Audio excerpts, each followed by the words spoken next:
உங்களுடைய 4ஆம் தவணையிலிருந்து 50 கேள்வி வரும் பரிச்சு. எத்தனை கேள்வி வரும்? 50 கேள்வி வரும். நீ 4ஆம் தவணை, 5ஆம் தவணை, 6ஆம் தவணை 50 கேள்வி வரும். அக்கௌண்ட்ஸ் 50 கேள்வி தான், எக்கனாமிக்ஸ் 50 கேள்வி தான். அப்போ ஓகே, 50 கேள்வி வந்துட்டு ஒரு டார்கெட் வச்சுக்கலாம். இத்தனைக்கு மேல நம்ம சரி எடுத்துக்கலாம். ஓகே. அப்ப நாம ஸ்டார்ட் பண்ணுவோம். உற்பத்தி மானியம். கவனிங்க, உற்பத்தி மானியம் சொல்லுவாங்க ஆங்கிலத்துல சப்சிடி. மானியத்துக்கு சொல்லக்கூடிய சப்சிடி. எஸ். அப்போ இலகுவா புரிஞ்சுக்கலாம். நீங்க உற்பத்தி வரிக்கு ஒப்போசிட். இப்ப உற்பத்தி மீதான வரி 2 இருக்கா? சொல்லுங்க. உற்பத்தி மீதான வரி 2 சொல்லுங்க. உற்பத்தி அலகு மீதான வரி, உற்பத்தி சதவீத வரி. அதே மாதிரி உற்பத்தி மானியமும் 2 இருக்கு. ஆனா கவனிங்க, உற்பத்தி மானியமும் 2 இருக்கு பிள்ளை. ஒன்று உற்பத்தி அலகு மானியம். உற்பத்தி அலகு மானியம். அடுப்படையில் உற்பத்தி சதவீத மானியம். சதவீத இல்லைன்னா உற்பத்தி பெருமதி மீதான மானியம், பெருமானம் மீதான மானியம். அப்படி வரி மாதிரி தான் மானியம் 2. வரி 2 படிச்சோம். உற்பத்தி அலகு மீதான வரி, உற்பத்தி சதவீத வரி. அப்படியே மாத்துங்க மானியத்துக்கு. உற்பத்தி அலகு மீதான மானியம், உற்பத்தி சதவீத மானியம். அது என்ன சொல்லுவோம்? உற்பத்தி அலகு மீதான மானியம் என்றா உற்பத்தி அலகு மீதான மானியம் என்ன? உற்பத்தி அலகு மீதான வரி என்றா உற்பத்தி செய்யப்படும் ஒவ்வொரு அலகுக்கும் குறிப்பிட்ட அளவு ரூபாய் வரி விதிச்சா அது உற்பத்தி அலகு வரி. அப்படியே மாத்துது.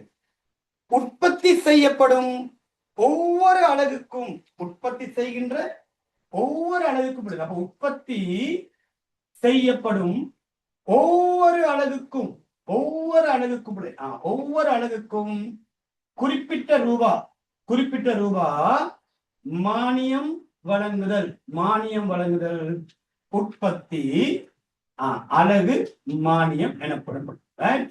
அலகு மானியத்துக்கு இன்னொரு பேர் தான் விசேட மானியம், சிறப்பு மானியம். உற்பத்தி செய்கின்ற ஒவ்வொரு அலகுக்கும் குறிப்பிட்ட அளவு ரூபாய் மானியம். ஒரு அலகு உற்பத்தி செஞ்சா 10 ரூபாய் மானியம். மானியம் என்பது போல அரசாங்கம் உற்பத்தியாளருக்கு வழங்குகிறது. அரசாங்கம் யாருக்கு வழங்குகிறது? உற்பத்தியாளருக்கு வழங்குகிறது. உற்பத்தி செய்கின்ற ஒவ்வொரு அலகுக்கும் குறித்தளவு ரூபாய் மானியம் வழங்கினா அதை நான் சொல்றோம் உற்பத்தி அலகு மீதான மானியம். அப்ப இந்த உற்பத்தி அலகு மீதான மானியம் வழங்கிக்க, உற்பத்தி அலகு மீதான மானியம் வழங்கிக்க. அப்ப உற்பத்தி அலகு மீதான மானியம் வழங்கிக்க.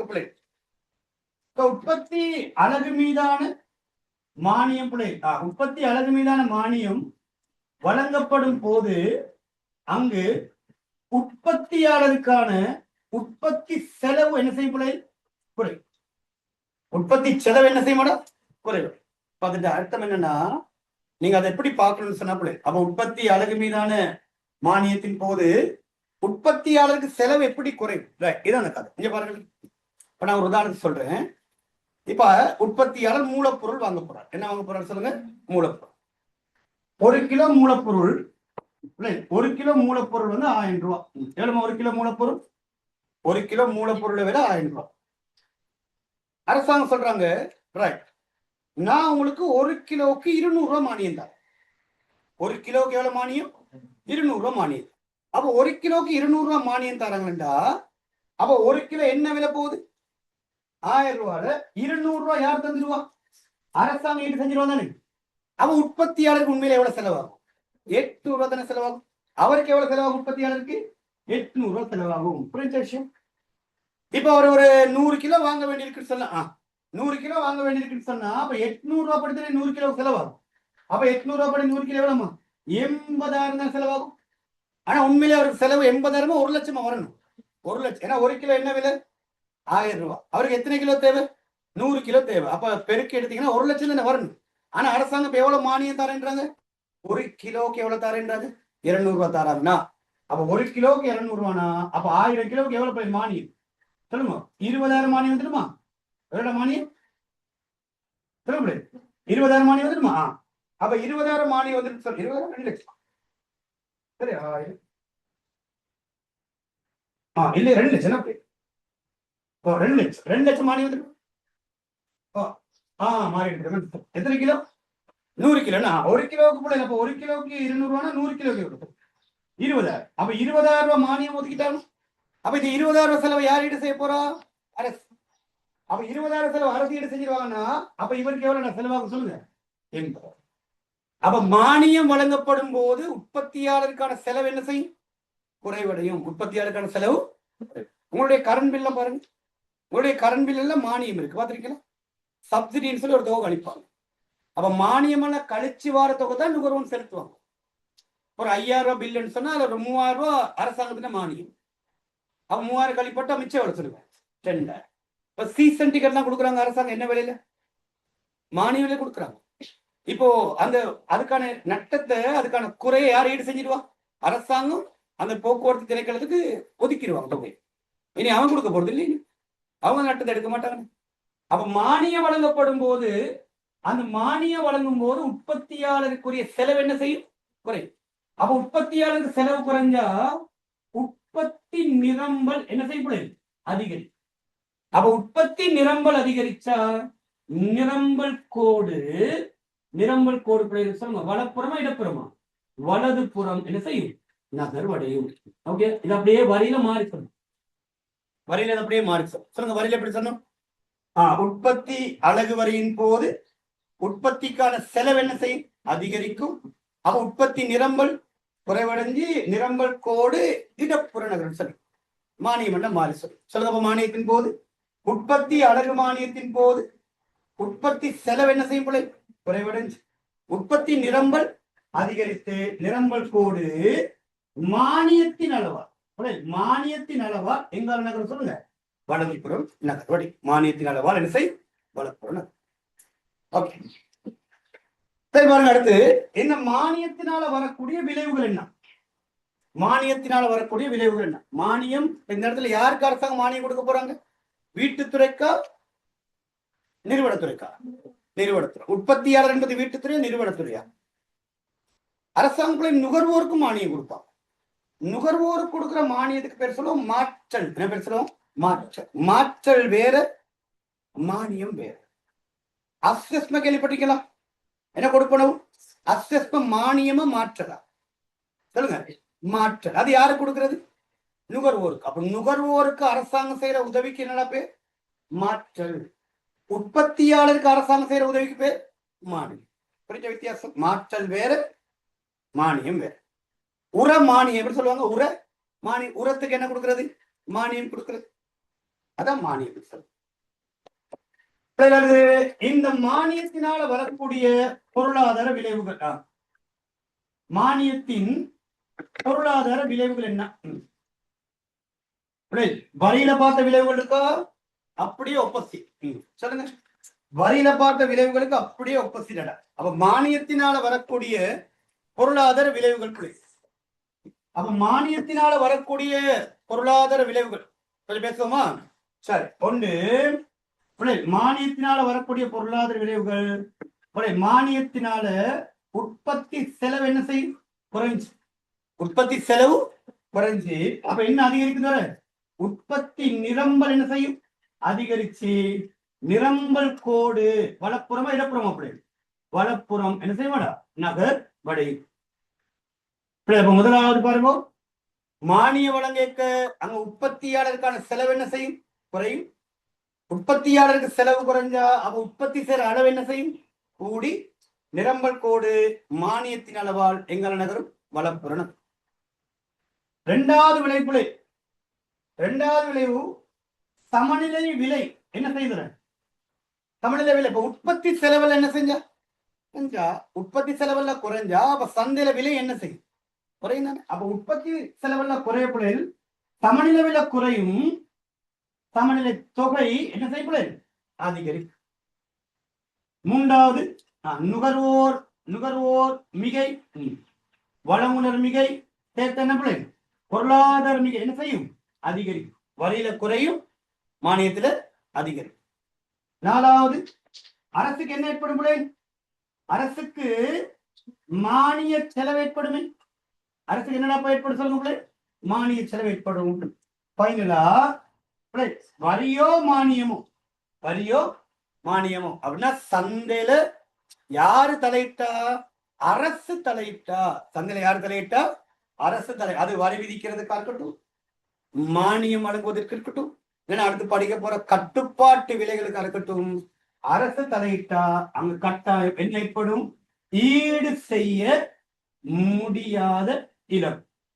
ஈடு செய்ய முடியாத இழப்பு அல்லது வேறு பேர் சொல்ல முடியாது, மீள முடியா இழப்பு அல்லது வேறு பேர் சொல்லுங்க, தேறிய சமூக நலன் இழப்பு ஏற்படும். அது வரியா இருக்கட்டும், மானியமா இருக்கட்டும், மீள முடியா இழப்பு அல்லது ஈடு செய்ய முடியாத இழப்புகளே ஏற்படுவார். மானியத்தினால வார விளைவுகள் நிரம்பல் அதிகரித்து நிரம்பல் கோடு மானியத்தின் அளவா எங்கால் நகரும் வளர்ப்பு. சமநிலை விலை என்ன செய்யும்? குறைவடை. சமநிலை தொகை என்ன செய்யும்? அதிகரிக்கும். அது நுகர்வோர் மிகை, வழங்குனர் மிகை, உற்பத்தியாளர் மிகை என்ன செய்யும்? அதிகரிக்கும். பொருளாதார மிகை எல்லாம் அதிகரிக்கும். அரசுக்கு என்ன ஏற்படும் சொல்லுங்க? மானிய செலவு ஏற்படும். அது மானியத்தினால் வரக்கூடிய மீள முடியா இழப்பு அல்லது சமூக நலன் இழப்பு தேவைப்படா. இது பலமே வருது. ஓகே,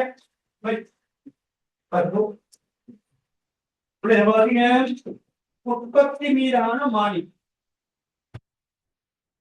உற்பத்தி மீதான மானியம் இந்த வருஷம் எக்ஸாம் எப்பொழுது கேள்வி என்னது? உற்பத்தி மீதான உற்பத்தி செய்யப்படும் ஒவ்வொரு அலகுக்கும் ஒவ்வொரு அலகு மீது செய்யப்படுகிற ஒவ்வொரு அலகு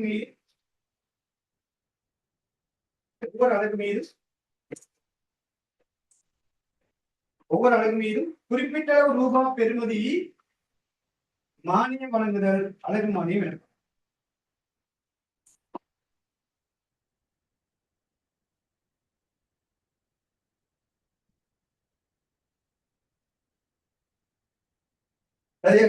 அலகு மானியம்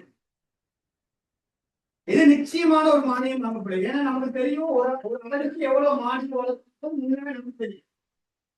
அப்போ அது நிச்சயமான மானியம். அலகு மானியத்தின் போது மானியத்துக்கு சமமாக உற்பத்தி செலவு குறைகிறது. இதனால் உற்பத்தி நிரம்பல் அதிகரித்து மானியத்தின் அளவுக்கு சமமாக நிரம்பல் கோடு மானியத்தின் போது நிரம்பல்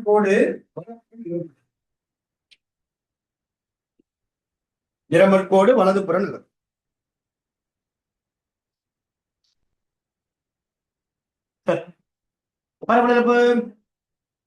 மானிய கொடுப்பனவின் விளைவுகள் சொல்லுங்க. மானிய கொடுப்பனவின் விளைவுகள் நிரம்பல் சொல்லுங்க. நிரம்பல் அதிகரித்து நிரம்பல் கோடு மானியத்தின் அளவால் வலதுபுறம். நிரம்பல் அதிகரித்து நிரம்பல் கோடு மானியத்தின் அளவால் வலதுபுறம்.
சமநிலை தொகை அதிகரிக்கும். சமநிலை குறைவடையும், சமநிலை தொகை அதிகரிக்கும். நுகர்வோர் மிகை, வழங்குனர் மிகை, பொருளாதார மிகை அதிகரிக்கும். அரசுக்கு மானியம் கொடுப்படவும் செலவு ஏற்படும். அரசுக்கு மானியம் கொடுப்படவும் செலவு ஏற்படுகிறது.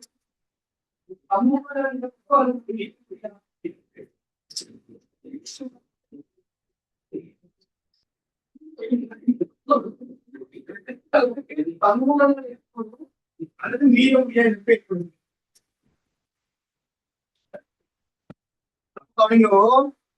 மானியத்தால வரக்கூடிய விளைவுகள் பேசியாச்சு. வாங்க 16வது வினா, 17வது வினா, 18வது வினா. அதுக்கான குயிக்கா நம்ம சேர்ந்துடலாம். 16வது வினா வாங்க. 16வது வினா,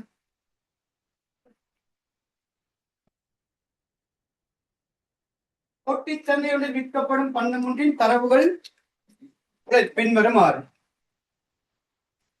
தரவுகள் கொடுத்திருக்கு உங்களுக்கு.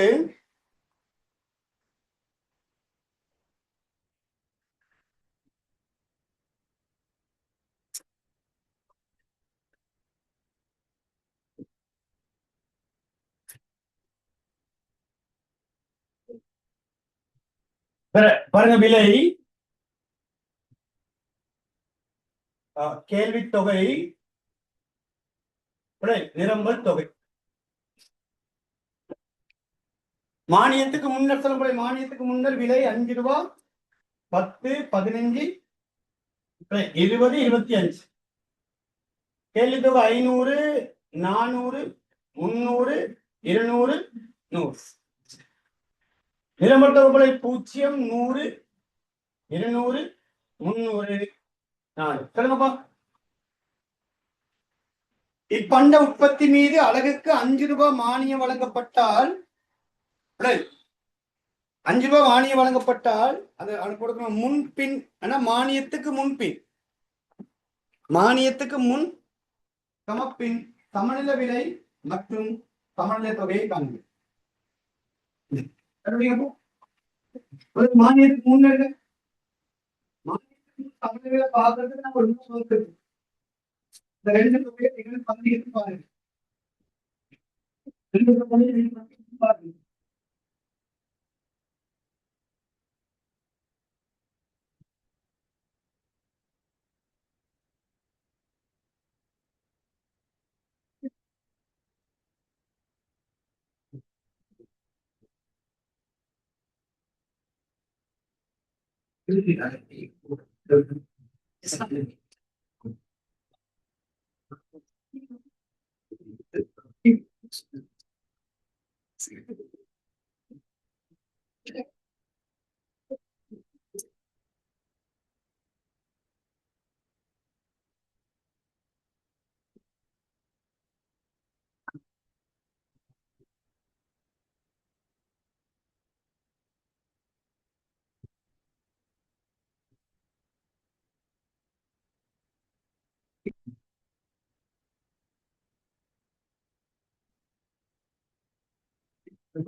பாருங்கப்போ, நேரடி எங்கனையுமே சந்திக்கல. அவன் நேரடியா சந்திக்கல பிள்ளை. அப்ப நான் இந்த இடத்துல சொல்லிருக்கோம் கிராஸ் பார்க்க சொல்லினா. பெரும்பாலும் பாருங்க, 500, 0, 400, 100, 300, 200, 200, 300. அப்ப என்ன சந்திக்குது? 300, 300 இங்க, 200, 200 இங்க பிள்ளை. அப்ப இரண்டுக்கும் இடைப்பட்ட பெருமாள். அப்ப 300, 200, 200, 300. அப்ப ரெண்டுக்கு இடைப்பட்ட பெருமாள். அந்த ரெண்டு இலக்கத்தை கூட்டி 2ஆல பிரிச்சுடு. அப்ப 200, 300 சேருங்க 500. அப்ப 2ஆல் பிரிச்சாலும் 250, 300 500 2000 250. அப்ப நம்ம சமநிலை தொகை 250. விலை அதே மாதிரி எடுங்க. விலை அதே மாதிரி எடுங்க. 15 ரூபா 20 ரூபா எவ்வளோடா? 17 ரூபா 50. 17 ரூபா 50. ரெண்டு தொகையும் கூட்டி 2ஆல பிரிச்சுடுங்க. இந்த ரெண்டு விலையும் கூட்டுங்க. 15 30 20 கூட்டினா கூட 35. அப்ப அது 2ஆல பிரிச்சிருங்க. 17 ரூபா 50. அப்பதான் நடுப்பெருமானம். அப்போ மானியத்துக்கு முன் சமநிலை விலை 17 ரூபா 50. சமநிலை தொகை 250 அளவு.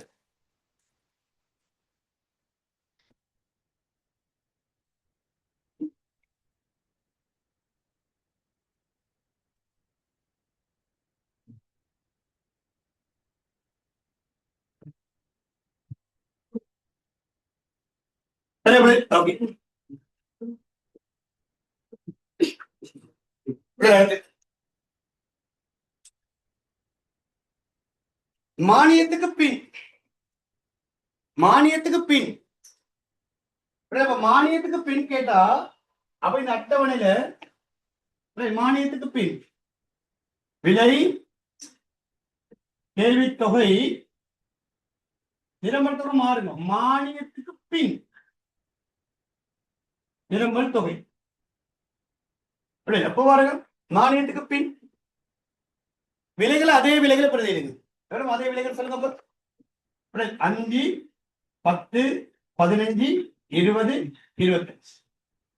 கேள்வி தொகை அதே போடுங்க. 500 400 300 200 100. அதே கேள்வி தொகை போடுறது. இப்ப நிச்சயமா எண்ணத்துல மாற்றம் வரும். மானியம் வழங்கப்படுவது உற்பத்தியாளருக்கா நுகர்வோருக்கா? மானியம் யாருக்கு வழங்கப்படுது? உற்பத்தியாளருக்கு. அப்ப நேரடியா நிரம்பல் தொகையில தான் தாக்கம் வரும். சரி, சொல்லுங்க பாப்பா என்ன நடக்கும்? மானியம் வழங்கினா நிரம்பல் தொகை கூடுமா குறையுமா? வரியில குறையும், மானியத்துல கூடும். அதே பேட்டர்ன் வந்து எப்படி அதை பார்க்கணும்? அந்த பேட்டர்ன் சொல்லுங்க பார்ப்போம். இங்க பாருங்க, அந்த பேட்டர்ன் எப்படி பார்க்கணும்? விலை எவ்வளவு மாறுது? சொல்லுங்க. 5. சொல்லுங்க எவ்வளவு மாறுது? 5 ரூபா மாறுதா? நிரம்பல் தொகை எவ்வளவு மாறுது? சொல்லுங்க எவ்வளவு மாறுது? 100 200 100 100 எவ்வளவு வருது? அப்ப இது என்ன விளைக்கணும்? விலை எவ்வளவு மாறு? விலை 5 ரூபா மாறு. விலை எவ்வளவு மாறு? 5 ரூபா மாறு. அப்படின்னா டெல்டா பி 5 ரூபா மாறு. டெல்டா கியூஎஸ் எவ்வளவு மாறுது? 100. அதன கதை. விலை 5 ரூபா மாற்றம் அடைய அதோட நிரம்பல் தொகை பாருங்க எப்படி மாறுது? நிரம்பல் தொகை 100 100 100 தானே மாறிட்டு வருது. அப்ப எவ்வளவு விலைக்கு எவ்வளவு நிரம்பல் தொகை? 5 ரூபா விலைக்கு தான் எவ்வளவு நிரம்பல் தொகை? 100 மாறும். இப்ப சொல்லுங்க, இப்ப வரியா மானியமா? மானியம். எவ்வளவு மானியம்? 5 ரூபா. அப்ப மானியம் 5 ரூபாண்டா படிச்சு தீர என்ன சொல்லுங்க? மானியத்தினால் நிரம்பல் தொகை என்ன செய்யும்? அதிகரிக்கும். எவ்வளவு மானியம்? 5 ரூபானா அப்ப 5 ரூபாய்க்கு தானே 100 தொகை. எவ்வளவு மானியம்?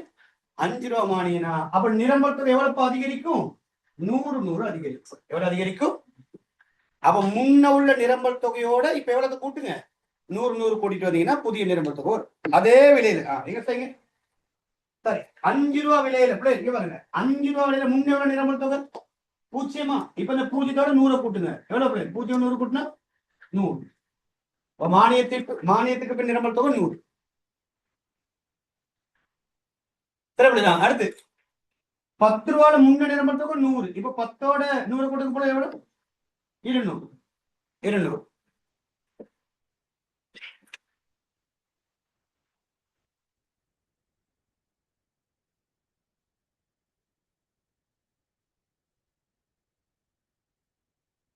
முக்கான பட்டன்ல பிடிச்சிருக்க போல. பட்டன்ல செய்யுங்க. இப்ப அடுத்து 200ஓட 100 கூட்டுக்கு 300. இப்ப ஓகேயா? பட்டன் பாருங்க. 100 200 300 எவ்வளவு வரும்? 400 எவ்வளவு வரும்? 5. இப்ப எங்க சந்திக்குதுன்னு பாருங்க. மானியத்துக்கு பின் எங்க நம்ம சந்திக்குது? 300 என்னடாப்பா? 300 பிள்ளைகள் என்ன விலை? 15 ரூபாய். ஓகே, அப்ப கொடுத்து கொடுங்க. மானியத்துக்கு பின் சமநிலை விலை ரூபாய் 15. மானியத்துக்கு பின் சமநிலை விலை ரூபாய் 15.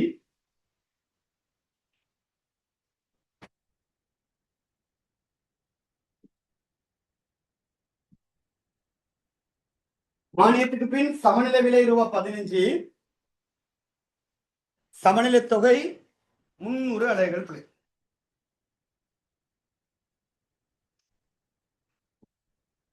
மானியத்துக்கு பின் சமநிலை விலை ரூபாய் 15. சமநிலை தொகை 300. சரி, என்ன நடந்திருக்கு? சமநிலை விலை கூடி இருக்கா குறைஞ்சிருக்கா அப்படின்னு சொல்லுங்க. ஆனா சமநிலை விலை கூடி இருக்கா குறைஞ்சிருக்கா? குறைஞ்சிருக்கா. முன்ன எவ்வளவு சமநிலை விலை? 17 ரூபா மொத்தம். இப்ப எவ்வளவு சமநிலை விலை? 15 ரூபா. அப்ப விலை எவ்வளவு குறைஞ்சிருக்கு? 2 ரூபா மொத்தம் குறைஞ்சிருக்கு. சமநிலை தொகை கூடி இருக்கா? முன்னேறமா சமநிலை தொகை மானியத்துக்கு முன் 850. மானியத்துக்கு பின் எவ்வளவு? அப்ப சமநிலை தொகை இருக்கு அதிகம். சரி, அப்ப நீங்க என்ன வேணும்? 17.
எப்போ சரியா பாருங்க.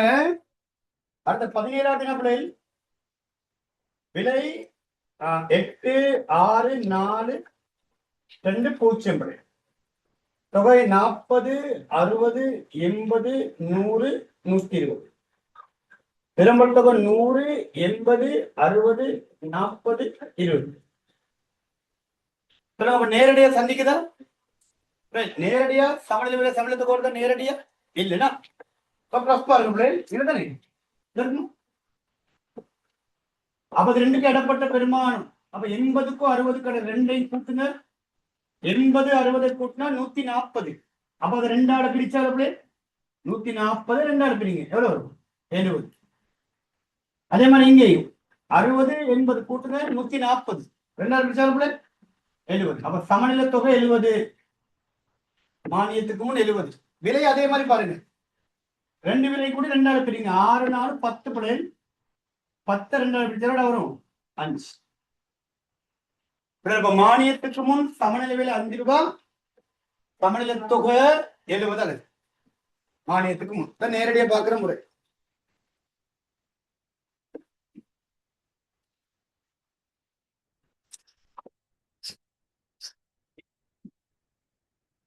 பாருங்க, 2 ரூபாய் மானியம் வழங்கப்பட்டால் மானியத்துக்கு முன்பின் 2 ரூபாய் மானியம் தர முதல் மாதிரி பாருங்க, விலை எவ்வளவு மாறுது? 8, 6, 4, 2, 0. விலை எவ்வளவு மாறுது? 2 ரூபாய். விலை எவ்வளவு மாறுது? நிரம்பர் சொல்லுங்க. 100, 80, 60, 40, 20, 20 தானே மாறுது. அப்ப 2 ரூபாய் விலைக்கு தான் நிரம்பர் எவ்வளவு மாறும்? 20. 2 ரூபாய் விலைக்கு தான் நிரம்பர் எவ்வளவு மாறும்? 20. இங்க தொகுள். அப்ப 2 ரூபாய் விலைக்கு தான் 20 மாறுது. எவ்வளவு மானியம் கொடுக்குறாங்க? உற்பத்தியாளருக்கு எவ்வளவு மானியம் கொடுக்குறாங்க? 2 ரூபாய் தானே மானியம். அப்ப மானியம் 2 ரூபாய் வழங்கப்பட்டா அப்ப நிரம்பர் எவ்வளவு கூடும்? 20 கூடும். மானியம் வழங்க நிரம்பர் கூடும். அப்ப 20 கூட்டிட்டு வாங்க முன்ன உள்ளதோட. அப்ப அதே விலையில போட்டு முடியாது. அப்ப 8, 6, 4, 2, 0. 40, 60, 80, 100, 120 கூட்டிட்டு வாங்க. இப்ப இதோட 20 கூட்டுங்க. 100ஓட 20 கூட்டுங்க 120. 80ஓட 20 கூட்டுங்க 100. 60ஓட 20 கூட்டுங்க 80. 60, 40. இப்ப சொல்லுங்க, நேரடியா எங்க சந்திக்குதுன்னு பாத்துக்குவோம். இப்ப நேரடியா சந்திக்குது அப்படி சரிடா. 80, 80 தமிழ்ல தொகை என்ன விலை?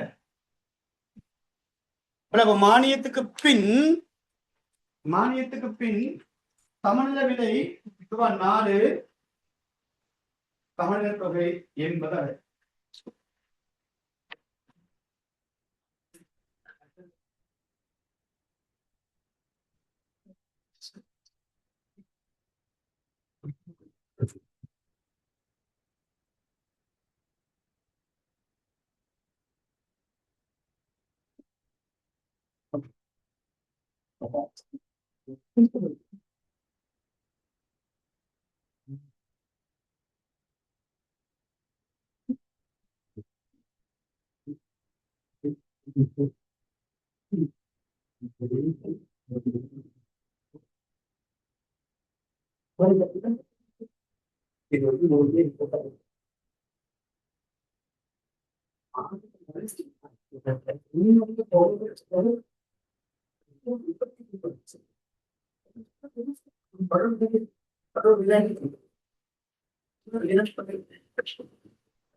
பதினேழு செஞ்சிடுமா?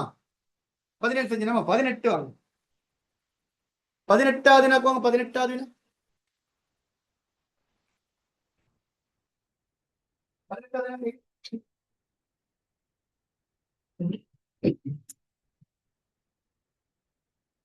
கடைசி 10, 20, 30, 40, 60, 50. 10, 20, 30, 40, 50 போடுங்க. 60 இல்ல 50 போடுங்க.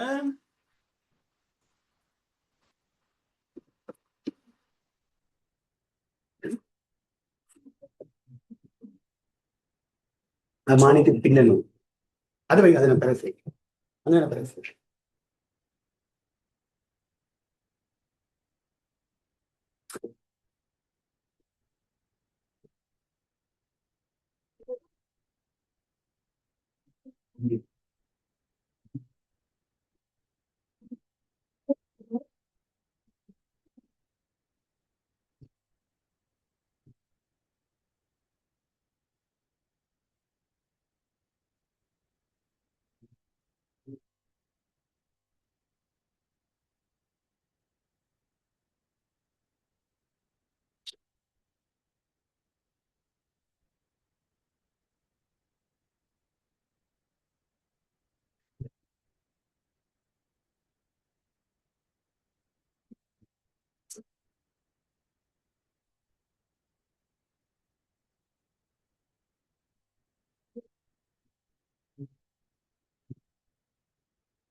அப்ப பாருங்க, 18வது வினா.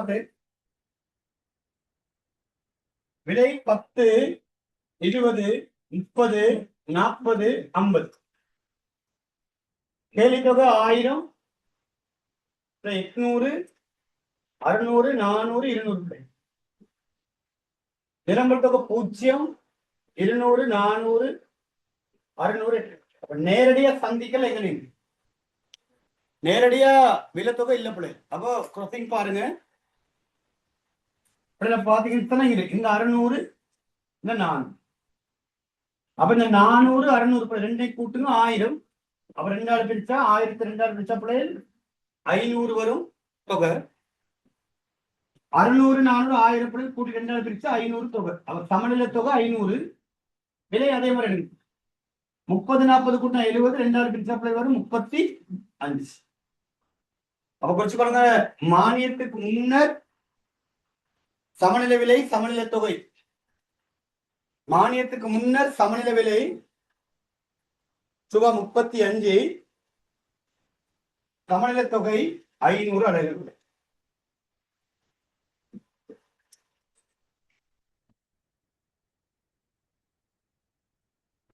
மானியத்துக்கு முன்னர்.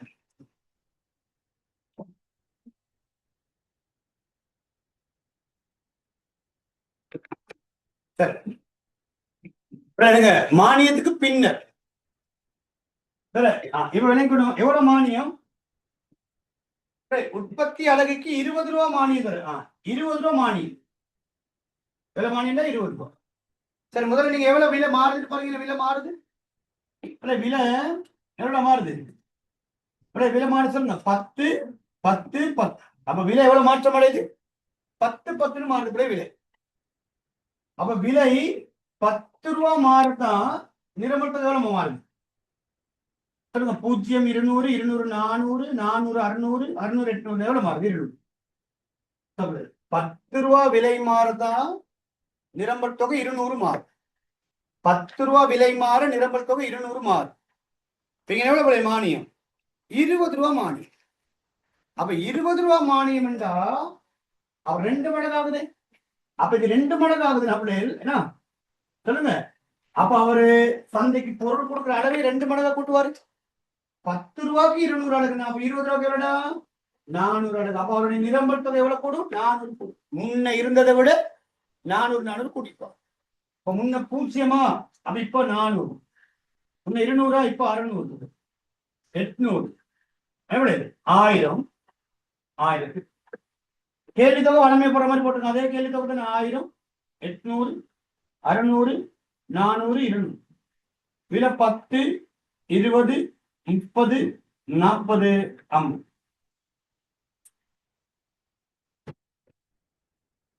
நேரடியாக சந்திக்குதா? இங்கே இல்ல. நேரடியாக சந்திக்கணும்னா அப்ப அதே மாதிரி ப்ரொசீட் பாருங்க. நேரடியாக சந்திக்கிறது எங்கனையும். அப்ப 800, 800, 600, 600. அப்ப இரண்டு கடப்பட்ட பெருமானம் 800, 600 கூட்டுங்கோ 1400. 2 பிடிச்சவர்களே 7. அப்ப 2 கூட்டி 2 பிடிச்சா 700. அப்ப இது 2 சேர்த்தீங்கன்னா 30, 20, 30, 50. 2 பிடிச்சா 25. 25. அப்ப மானியத்துக்கு பின் சமநிலை விலை ரூபாய் 25. மானியத்துக்கு பின் சமநிலை விலை ரூபாய் 25. சமநிலை தொகை 700 அலைகள்.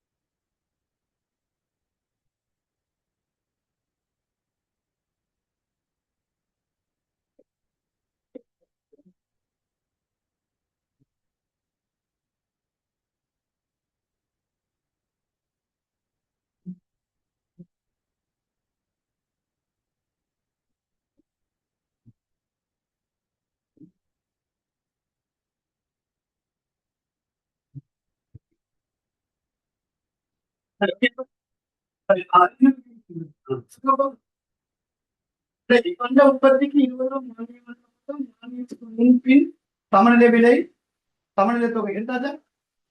உற்பத்தியாளருக்கு கிடைக்கிற விலை. இப்போ எங்க பதில் சொல்லுங்க. மானியத்துக்கு முன், மானியத்துக்கு முன் எவ்வளவு சமநிலை விலை? 35. எவ்வளவு சமநிலை தொகை? 500. மானியத்துக்கு பின் எவ்வளவு புதிய சமநிலை விலை? 25. புதிய சமநிலை தொகை சொல்லுங்க. 700. உற்பத்தியாளருக்கு கிடைக்கிற விலை சொல்லுங்க. உற்பத்தியாளருக்கு கிடைக்கிற விலை மானியத்துக்கு முன் என்ன விலை கிடைச்சிருக்கும் சொல்லுங்க. 35 ரூபாய் கிடைச்சு. எவ்வளவு கிடைச்சிருக்கும் அப்படின்னா பொருளை நுகர்வோருக்கு என்ன விலைக்கு வித்திருப்பாரு? 35 ரூபாய் வித்திருப்பாரு. 35 ரூபாய் எடுத்து அவரோட புகையில போட்டுப்பாரு. மானியத்துக்கு பின் என்ன விலைக்கு பொருளை சந்தையில விற்கிறார்? என்னோட 25 ரூபாய் விற்கிறார். எவ்வளவு விற்கிறாரு? அப்ப உண்மையிலே அவருக்கு நஷ்டமா? நஷ்டம் இல்லையா? முன் என்ன விலைக்கு வித்தாரு? 35. இப்ப என்ன விலைக்கு விற்கிறாரு? அப்போ உண்மையில எவ்வளவு நஷ்டம்? ஒரு 10 ரூபாய் விலை குறைச்சு தானே விற்கிறார். ஆனா நல்லா விலை கொடுங்க. 10 ரூபாய் விலை குறைச்சு நுகர்வோருக்கு எவ்வளவு விற்கிறாரு? 25 ரூபாய்க்கு நுகர்வோருக்கு வித்துருவாரா? அப்ப என்ன நடக்கும்னா அந்த 25 ரூபாய் நுகர்வோர்ட்டு வாங்கி அவர்கிட்ட பாக்கெட்ல போட்டுக்குவார். எவ்வளவு? 25 ரூபாய். அப்ப 25 ரூபாவை நுகர்வோர்ட்டு வாங்கிக்குவார். சரிங்களா? அப்புறம் அரசாங்கம் என்ன தரேனாங்க? மானியம் தரேனாங்கல்ல. ஒரு அளவுக்கு எவ்வளவு தரேனா? 20 ரூபாய். அடுத்த பக்கம் அரசாங்கத்திலிருந்து எவ்வளவு வாங்கிக்குவாரு? 20 ரூபாய் வாங்கி அதை என்ன செய்வாரு? அவர்கிட்ட பக்கெட்ல போட்டுக்குவார். 20. அப்ப 2 பேர்ட்டையும் வாங்கி எவ்வளவு அவரோட பக்கெட்ல வச்சுக்குவாரு? 45 ரூபாய். எவ்வளவு சொல்லுங்க? 45 ரூபாய். அப்ப மானியத்துக்கு பிறகு அவருக்கு என்ன விலை கிடைக்கும்? இப்ப அரசாங்கம் எவ்வளவு உற்பத்தியாளருக்கு மானியம் தரேனாங்க? 20. சரிடா? மானியத்துக்கு பிறகு நுகர்வோருக்கு என்ன விலைக்கு இந்த பொருளை விற்கிறாரு? 25 ரூபாய். அப்ப 25 ரூபாய் யார்கிட்ட இருந்து வாங்குவாரு? நுகர்வோர்ட்டு இருந்து வாங்கி அவர்கிட்ட பாக்கெட்ல போட்டுப்பார். இன்னொரு 20 ரூபாய் யார் தருவா? அரசாங்கம் மானியமா தருவாங்களா? அந்த 20 ரூபாய் வாங்கி என்ன செய்வாரு? அவர்கிட்ட பாக்கெட்ல போட்டுப்பார். இப்ப அவர்கிட்ட பாக்கெட்டுக்கு எவ்வளவு வந்திருக்கும்? 45. அப்ப உண்மையிலேயே மானியம் எவ்வளவு வழங்கப்பட்டுச்சு? 20 ரூபாய் வழங்கப்பட்டுச்சா? அந்த 20 ரூபாய் மானியத்துல அதன் நன்மை நுகர்வோர் உற்பத்தியாளர் 2 பேருக்கு தானே பிரிப்பட்டிருக்கு. எப்படி நீங்க செக் பண்ணிக்கலாம்? மானியத்துக்கு முன் நுகர்வோர் என்ன விலைக்கு பொருளை வாங்கினா பேசினா தான் உங்களுக்கு கிளியரா. 35. மானியத்துக்கு பிறகு என்ன விலைக்கு வாங்குறாரு? 25. அப்ப விலை எவ்வளவு குறைஞ்சிருக்கு? அந்த 10 ரூபாய் யாருக்கான மானிய நன்மை? நுகர்வோர். யாருக்கான நன்மை? தருதானே. விலையை குறைச்சாவே போதுமே, அவனுக்கு நன்மை. நன்மை இல்லையா? நன்மை தானே. இப்ப அரசாங்கம் ஒவ்வொரு வீட்டுத்துறைக்கும் மின்சார கட்டணத்துக்கு மானியம் கொடுக்குறாங்க. எப்படி கொடுக்குறாங்க? உங்களுக்கு நேரடியாக கையில கொடுத்துட்டு போறாங்களா? இல்ல, நீங்க கட்ட வேண்டிய பில்ல என்ன செய்வாங்க? குறைச்சிக்கிட்டு தான் உங்களுக்கு இருக்கும். நீங்க போயிட்டு பாருங்க உங்களோட கரண்ட் பில்லு. இப்ப இருக்க கரண்ட் பில்லு இருக்கு இருக்கு இருக்கு பாருங்க. கவர்மெண்ட் சப்சிடின்னு ஒரு தொகை அளிப்பாங்க. சரி, அப்ப நுகர்வோருக்கு 10 ரூபாய் நன்மை. உற்பத்தியாளருக்கு நன்மை இருக்கு. நன்மை இல்லாம இல்ல. உற்பத்தியாளருக்கு மானியத்துக்கு முன் என்ன விலை கிடைச்சு? உற்பத்தியாளருக்கு மானியத்துக்கு முன் என்ன விலை கிடைச்சு? 35 ரூபாய். மானியத்துக்கு பின் என்ன விலை கிடைக்குது? 45 ரூபாய். அப்ப அவருக்கு எவ்வளவு கிடைக்கிற விலை கூடுது? 10 ரூபாய். அந்த 10 ரூபாய் கூடுற கதை எப்படி நினைச்சா? 10 ரூபாய் எப்படி கூடும்? மானியத்துக்கு முன் உற்பத்தியாளருக்கு என்ன விலை கிடைச்சு? 35. மானியத்துக்கு பின் என்ன விலை கிடைக்குது? 45. அப்ப அவருக்கு கிடைக்கிற விலை எவ்வளவு கூடுது? 10 ரூபாய் கூடுது. அதான் யாருக்குரிய மானிய நன்மை? உற்பத்தியாளர். 20 ரூபாய் மானிய நன்மையா? 10 ரூபாய். 10 ரூபாய். ஆல்ரெடி 10 ரூபாய் விலை குறைச்சுதான் நுகர்வோனுக்கு வித்தா. 10 ரூபாய் விலை குறைச்சுதான் எவ்வளவு வித்தா? நுகர்வோனுக்கு எவ்வளவு வித்தா? 25. அப்ப அரசாங்கம் எவ்வளவு மானியமா தந்தாங்க அவருக்கு? 20 ரூபாய். 20 ரூபாய் அவருக்கு நன்மையா போகுமா? இல்ல. அதுல 10 ரூபாய் யாருக்கு அவர் கொடுத்துட்டாரு? உண்மையிலே நுகர்வோருக்கு 10 ரூபாய் போயிடுச்சு. எப்படி நுகர்வோருக்கு அந்த 10 ரூபாய் போனுச்சு? விலை என்ன செஞ்சனால குறைச்சு. அப்போ ஓவரால பாத்தீங்கன்னா உற்பத்தியாளர் கிடைக்கிற விலை எப்படி எடுப்பீங்க? மானியத்துக்கு பின். மானியத்துக்கு பின் உற்பத்தியாளர் கிடைக்கும் விலை சமன்பாடு புதிய சமநிலை விலையோட கூட்டி விடுங்க பிள்ளைகள். அழகு மானியம் எதோட கூட்டுங்க? புதிய சமநிலை விலையோட கூட்டுங்க அழகு மானியம். எவ்வளவு புதிய சமநிலை விலை? 25 ரூபாய். எவ்வளவு அழகு மானியம்? 20 ரூபாய். கூட்டுங்க 25 20 கூட்டினா எவ்வளவு? 45 ரூபாய். அப்ப 45 ரூபாய் உற்பத்தியாளருக்கு கிடைக்கிற விலை மானியம்.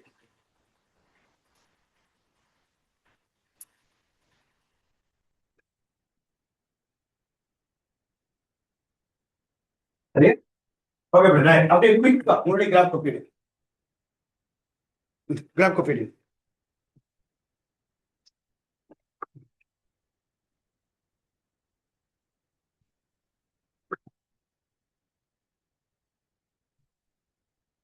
கிராஃப் காப்பி எடு. இந்த ஒரு பரீட்சையில கிராஃப் தால கொடுத்துருக்காங்க.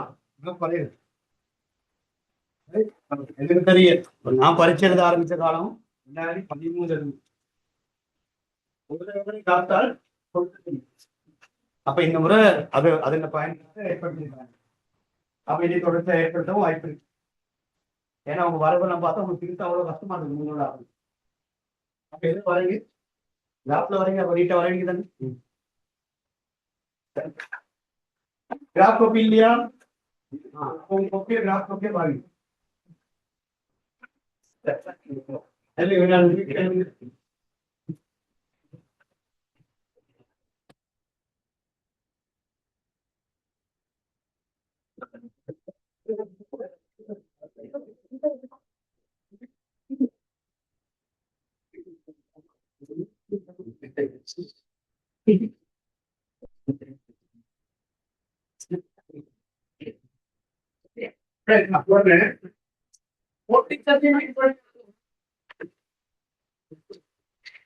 போட்டி சந்தை விற்பனையாகும்.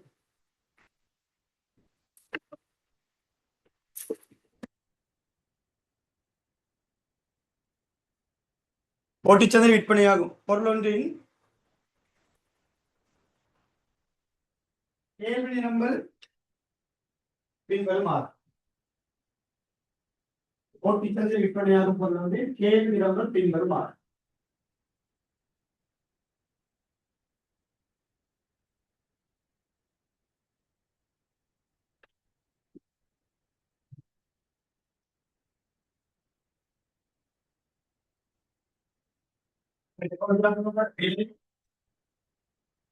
கேள்வி அலைகள் நிரம்பல் அலைகள். விடை கேள்வி அலைகள் நிரம்பல்.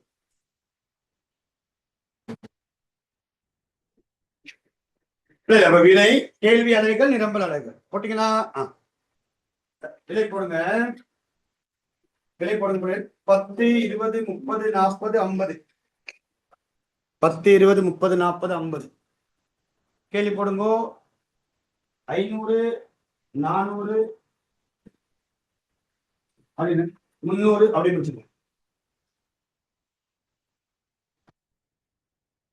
500 400 300 200 பூஜ்ஜியம். நிரம்பல் போடுங்க. 500 400 300 200 100. பூஜ்ஜியம்னா 2 பூஜ்ஜியம் 1. நிரம்பல் தொகை போடுங்க. 0 100 200 300 400.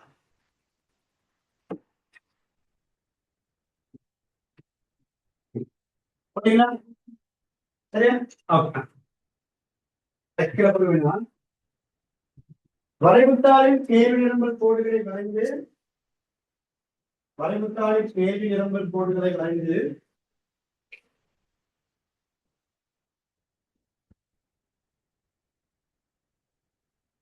சமநிலை விலை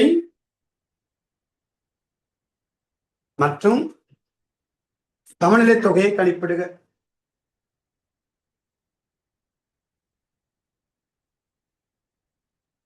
வரைவுத்தாளில் கேள்வி நிரம்பல் கோடுகளை வரைந்து சமநிலை விலை மற்றும் சமநிலை தொகையை கணிப்பிடுக.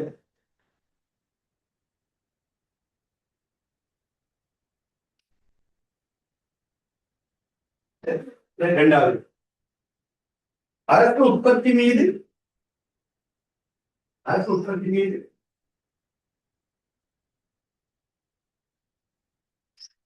அளவுக்கு ரூபாய்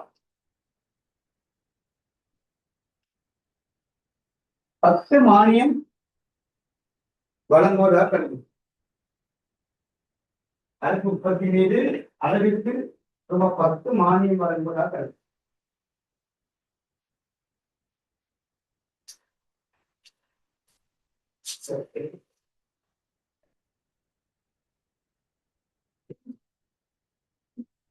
மானியம் வழங்குவதாக கருது. மானியம் மானியம் வழங்குவதை வரவேற்றார்.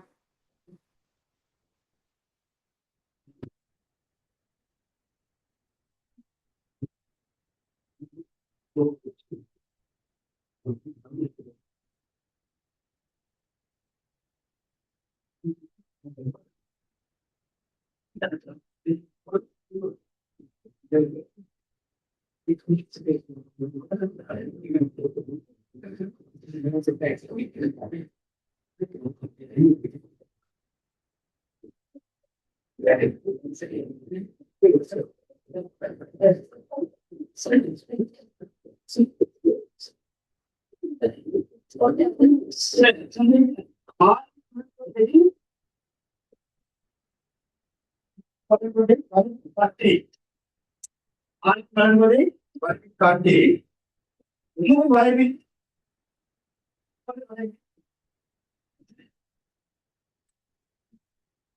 பின்வரும் விடயங்களை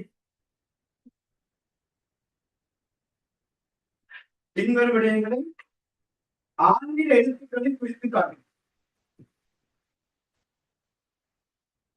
விடயங்களை ஆங்கில எழுத்துக்களை குறித்து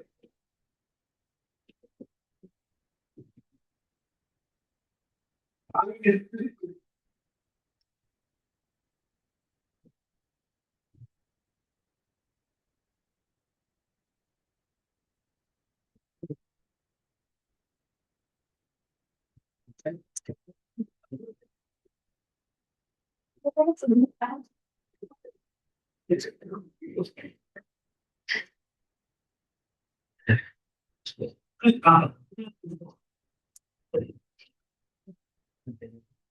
உற்பத்தியாளருக்கு கிடைக்கும் விலை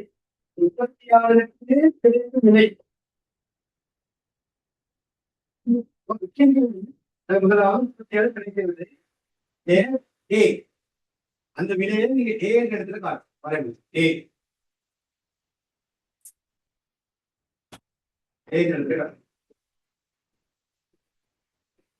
புதிய சமநிலை தொகை அதுக்கு வந்து பி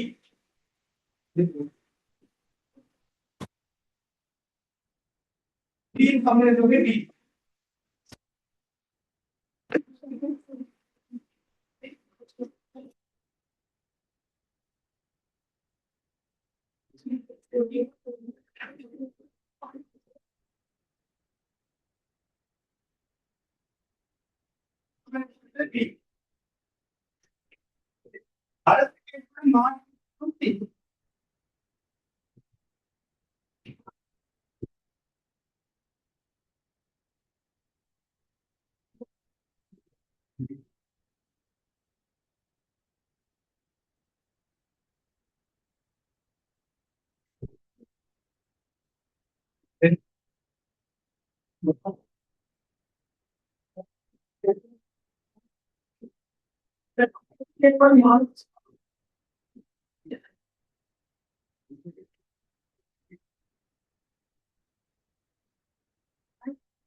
ஒரு ஃபங்க்ஷன் நடக்குது, எடுத்து எல்லாம் கலட்டி போட்டு போயிடுவானுங்க. சரி, போன முறை அரைவாசி உடைஞ்சி, இந்த முறை புள்ள உடைஞ்சிருச்சு, அடுத்த முறை துண்டு கூட இருக்காது. இல்லை அதனால நான் முடிவு பண்ண ஒரு போட்டபுளா ஆக்குறது பிரச்சனை இல்லை. சரி என்ன பார்த்தீங்க, அடுத்து கேட்போம். ஏங்க குயிக் ஆக்கிட்டோம்னா அப்ப நம்ம அடுத்த கிளாஸ்ல மற்ற வினாக்களை தயாரிச்சு நான் மானியம் வழங்குறத மட்டும் காட்டி விட்டுரும்.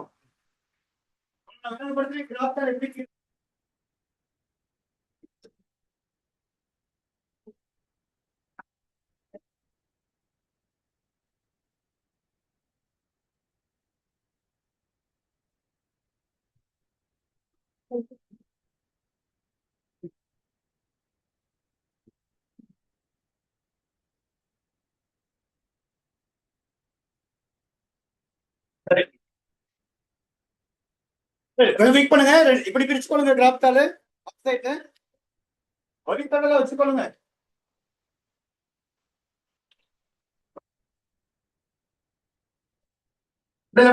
நிலைக்குத்தச்சி கிடைச்சி நிலைக்குத்தச்சி விலை நிலைக்குத்தச்சி விலை ரூபா கிடைச்சி தொகை அலைகள் நிலைக்குத்தச்சி விலை ரூபா கிடைச்சி தொகை அலைகள்.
ரெண்டு ரெண்டு பெட்டிய 10 எடுக்கலாம் தானே?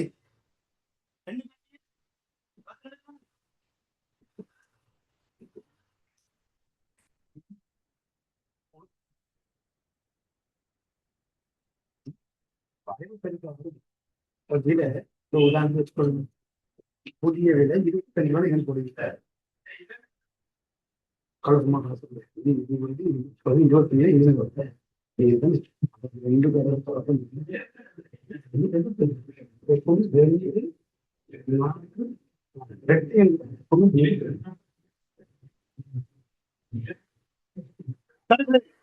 நீங்க எடுத்திருப்பீங்க. ரெண்டு பெட்டிய 10 நிமிஷம் 10 20 30 40 50 50 கூட ஒண்ணும் தொகைக்குள்ள 100 200 300 400 500 100 200 300 400 500. அப்ப உங்களுடைய கேள்வி நிரம்பல் கோடுகளை வரைஞ்சு ஆரம்ப விலத்தொகை எடுத்துக்கொள்ளுங்க பார்ப்போம். கேள்வி நிரம்பல் கோடுகளை வரைஞ்சு ஆரம்ப நிரம்பல் தொகை எடுத்துக்கொண்டு ஆரம்ப சமநிலை விலை தொகை எடுத்துக்கொள்ளுங்க.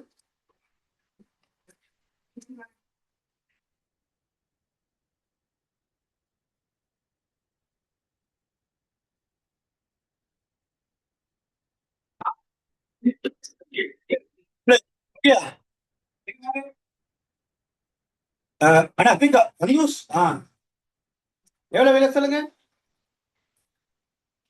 கேள்வி கேள்வி கொடுக்கிறீங்களா பாருங்க. 10 ரூபாய் எத்தனை 500 10 ரூபாய் 500 10 ரூபாய் 500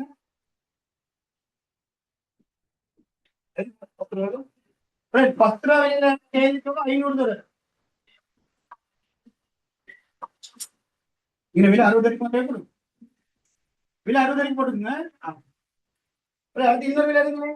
50 ரூபாய் எவ்வளோ கேள்வி தொகை 100 50 ரூபாய் 100 ரெண்டு புள்ளி இணைச்சா போன்றது. ரெண்டு புள்ளி இணைச்சிங்கன்னா ஒரு நேர்கோடு கிரியலாம். சரி, இப்ப இந்த ரெண்டு புள்ளிகளை இணைச்சி ஒரு கோடு கேட்டீங்கன்னா 60 ரூபாய் வெட்டுப்படும் நினைக்கிறேன். 60 ரூபாய் பாருங்க.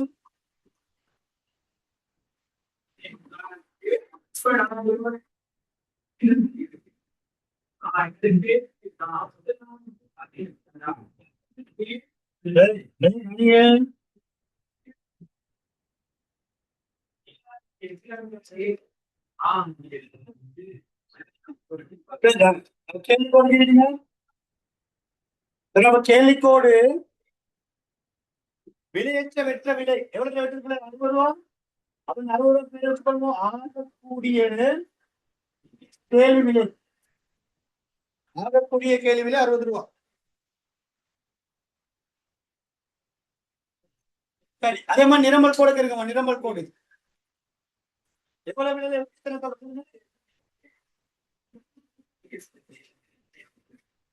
10 ரூபா விலையில 0 பிள்ளை. 10 ரூபா விலையில 0. 10 ரூபா விலையில 0 இங்க தர. அடுத்து 30 ரூபா விலையில 200. 30 ரூபா விலையில 200 பிள்ளை. தமிழ் விட 35 ரூபா. அப்ப இந்த 2 பிள்ளை நிரம்பல் கோடு.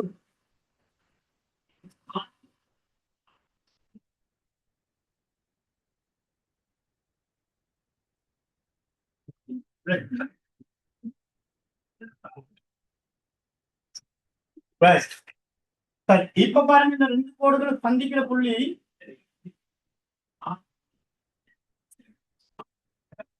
ரெண்டு கோடுகள் சந்திக்கிற புள்ளி சமநிலை புள்ளி இ. அதுக்குரிய 35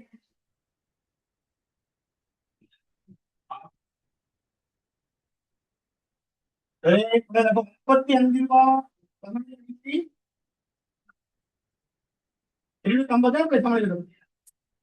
250 சமநிலை தொகை.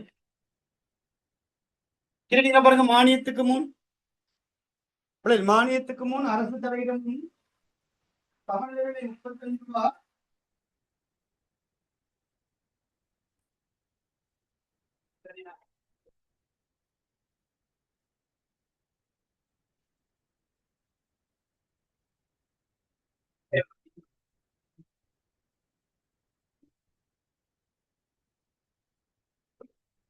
சரி,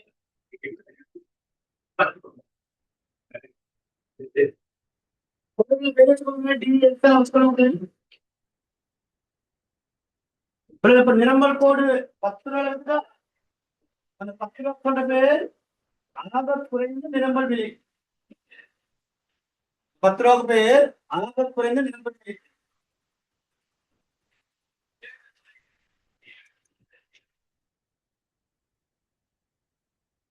சரி, எவ்வளவு கிளியரா? எவ்வளவு ஓகேயா? இப்ப இவ்வளவு ஓகேன்னா நாங்க மானியம் கேட்கலாம்.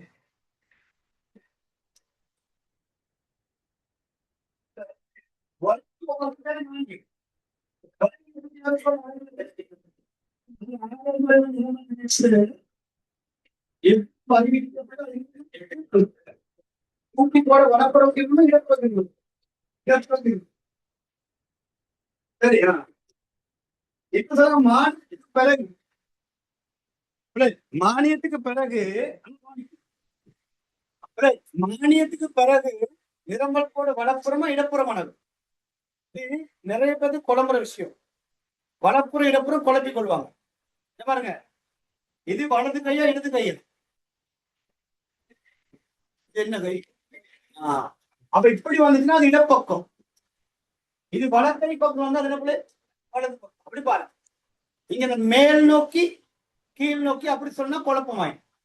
மேல் நோக்கி கீழ் நோக்கி பாவிக்காதீங்க. வலப்புறம் எவ்வளவு பேர் மானியம்? 10 ரூபா மானியம். அப்ப இங்க உள்ள விலை 10 ரூபாவோட வரி என்ன கூட்டு மானியம் 10 10 போனது பூச்சியத்துல ஆரம்பிச்சு ஏற்கனவே நிரம்பல் போட்டிருக்கு தானே, அதுக்கு எப்படி சமானம், அதுக்கு சமாதானமா தெரியும். அப்ப அதுக்கு சமாதானமா கேட்க எஸ் எஸ் சமாதானமா கேட்க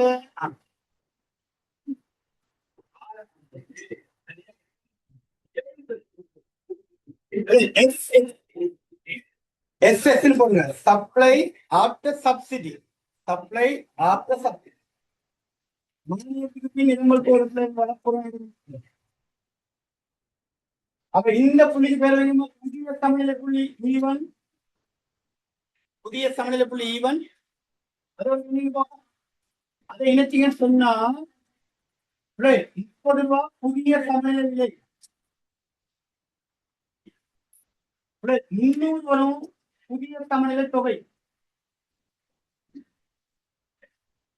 300 புதிய சமநிலை தொகை 300 புதிய சமநிலை தொகை. என்ன நடந்திருக்கு?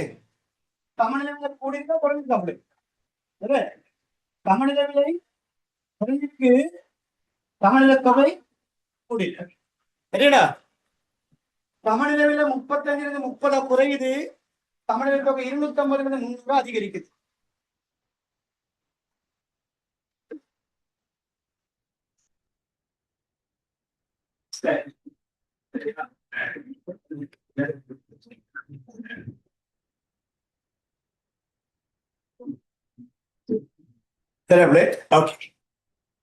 அடுத்த விஷயத்துக்கு இது வரைக்கும் கீறிட்டீங்கன்னா இன்னும் ஒரு விலை தான் கண்டுபிடிக்க இருக்கு. இன்னும் ஒரு விலை கண்டுபிடிக்க இருக்கு.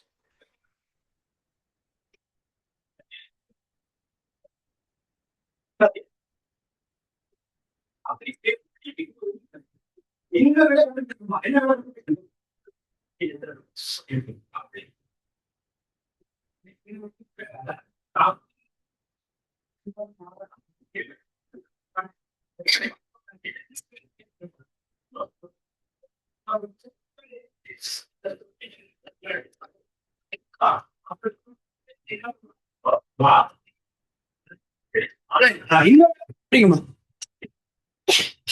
மானியத்துக்கு பின் உற்பத்தியாளருக்கான கிடைக்கிற விலை எவ்வளவு? சரி, கதை சொல்லுவோம். அப்படி சொல்லுவோம் கதை. மானியத்துக்கு முன் என்ன விலைக்கு பொருள் சந்தையில விற்கப்பட்டுச்சு? சொல்லுங்க. மானியத்துக்கு முன் என்ன விலைக்கு சந்தையில பொருள் விற்கப்பட்டுச்சு? 35. அப்ப நுகர்வோட்டுன்னு 35 எடுப்பார் உற்பத்தியாளர், எடுத்து தண்டை புகையில போட்டுக்குவார். மானியத்துக்கு பின் இப்ப சந்தையில பொருள் என்ன விலைக்கு விற்கப்படுது? 30 ரூபாய். அப்ப நுகர்வோட்டுன்னு 30 ரூபாய் வாங்கி அவட புகையில போட்டுக்குவாரா? அந்த 30 ரூபாய் மட்டும்தான் அவட புகைக்கு வருமா? இல்ல. அந்த 30 ரூபாய் பிளஸ் அரசாங்கம் ஒரு ஆளுக்கு எவ்வளவு மானியம் தரேன்னா 10 ரூபாய். அரசாங்கத்திலிருந்து வாங்குற 10 ரூபாய் எடுத்து அவருக்கு புகை போட்டுப்பாரு. அப்ப 30 ரூபாவும் 10 ரூபாய் சேர்ந்துட்டா அவருக்கு எவ்வளவு கிடைக்கும்? 40 ரூபாய் கிடைக்கும். எவ்வளவு கிடைக்கும்? அப்ப 40 ரூபாய் எங்க மார்க்கு? மேலதானே வரியில கீழே வரும், மானியத்துல அப்படியே மேலும். இந்த 40 ரூபாய் எப்படி எடுக்கணும்? ஒரு ஞாபகம். உற்பத்தியாளர் கிடைக்கிற விலை வரியில எப்படி கண்டுபிடிச்சோம்? எது கூட கீறி எதை வெட்டணும்? புதிய சமநிலை தொகை கூட கீறி ஆரம்ப போட வெட்டணும். இப்பவும் அதே தியரி தான். எப்படி? புதிய சமநிலை தொகை கூட கீறி ஆரம்ப நிறங்கள் போட வெட்டணும். எங்க நீங்க பாப்போம். எது கூட கீரணும்? புதிய சமநிலை தொகை கூட கீறி ஆரம்ப நிறங்கள் கூட வெட்டவில்லை. அப்படியே கீருங்க. எதுனாப்பா புதிய சமநிலை தொகை? 300. அப்படியே 300 கூட மேல கீருங்க. கீறி ஆரம்ப பொருள் ஆரம்ப கூட அதுக்கு முன்னாடி உள்ள விலை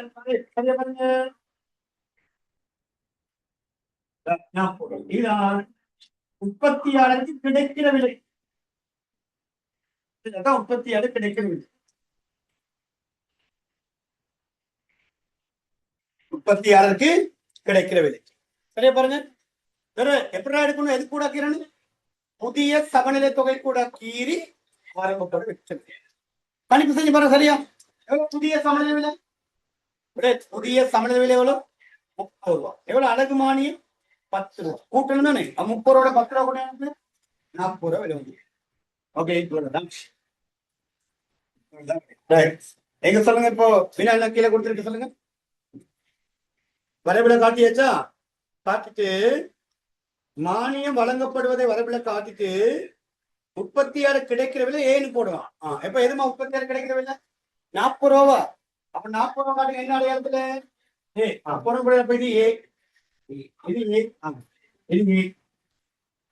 வேற என்ன காட்டுங்க? புதிய சமநிலை தொகை பின்னு காட்டுவான். எது புதிய 300 போடலாம். புதிய சமநிலை தொகை பி. அடுத்து மானிய செலவு. மானிய செலவுல ஒரு அரசாங்கத்துக்கு மானிய செலவு ஒரு அழகுக்கு எவ்வளவு மானியம் கொடுக்குறாங்க?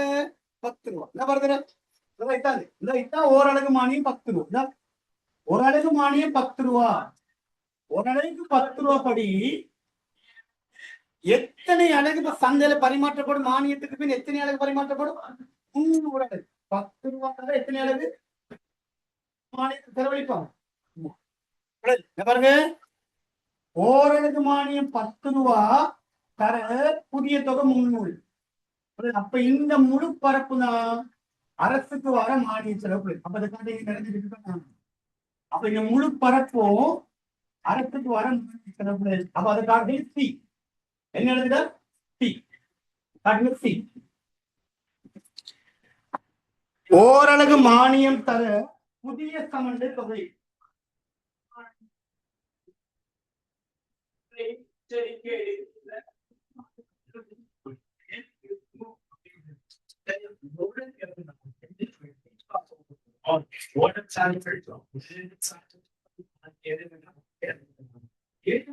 அப்ப ஓரளவு மானியம்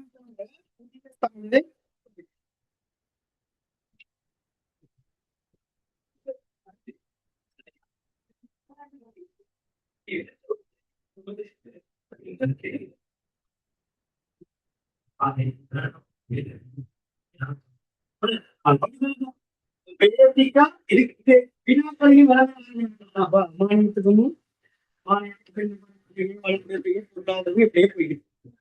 நீங்க அந்த கணிப்பு கொஞ்சம் மாறுபடும்.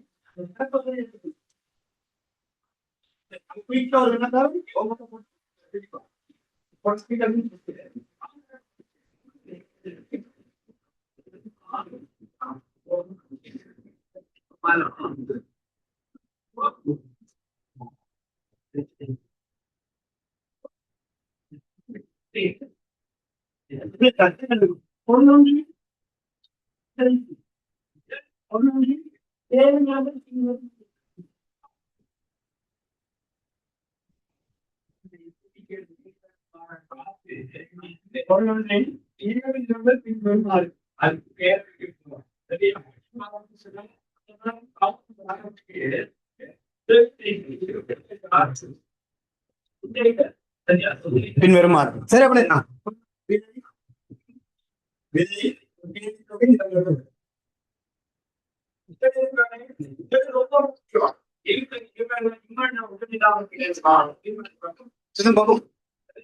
இம்மன சொல்றது இல்ல இது.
கேள்வி நம்பர்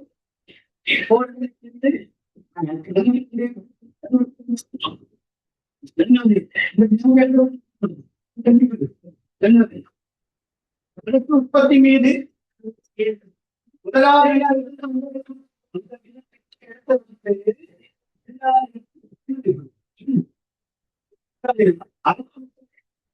மீது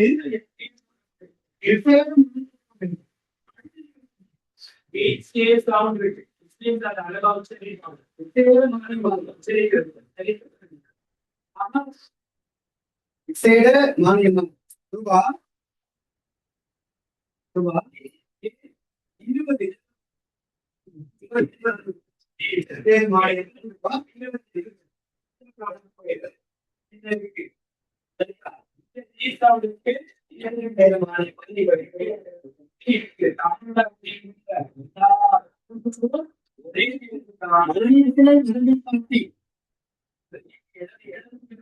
மானியத்தினை வரைவில் காட்டுக.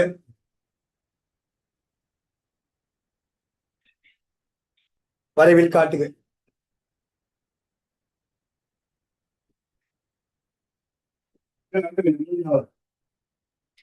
அரசுக்கு ஏற்படும் மானிய செலவு யாது?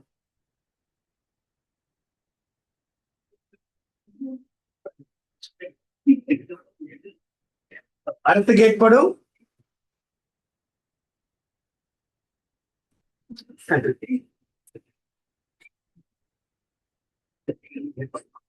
அரசுக்கு ஏற்படும் மானிய செலவு யாது பிள்ளை?